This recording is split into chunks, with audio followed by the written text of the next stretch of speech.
Alors je voudrais quand même rappeler l'historique de cette centrale dont les premiers forages ont commencé dans les années 70. Bon, oui, c'est dans les années 70. À l'époque, on avait promis aux Bouillantais qu'il fallait laisser faire parce qu'ils pourraient bénéficier de l'électricité gratuite. Bon. Ce qui est loin d'être le cas aujourd'hui et ce qui ne sera pas le cas tant qu'on ne changera pas la loi puisque, je vais dire, la géothermie bouillante produit de l'électricité qui est vendue exclusivement à EDF et EDF revend à ses abonnés. Bon, donc tant qu'on ne changera pas la loi, les Bouillantais n'auront pas d'électricité gratuite.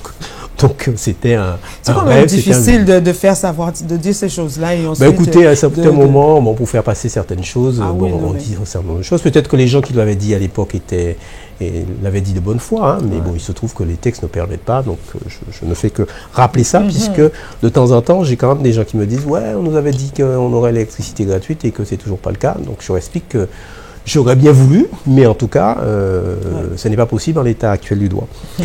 Dans les années 90, cette affaire-là, l'État voulait s'en débarrasser.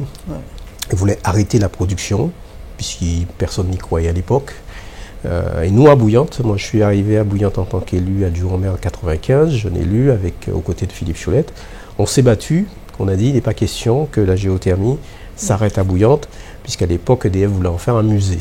On essayait de nous vendre que voilà, les gens viendraient regarder un musée, un vieil immeuble, des installations industrielles. On sait bien ce que seraient devenues ces installations. Donc on s'est battu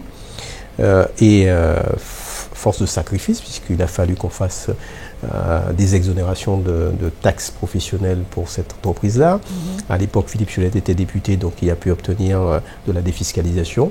Donc l'activité est repartie pour donner ce qu'on connaît aujourd'hui.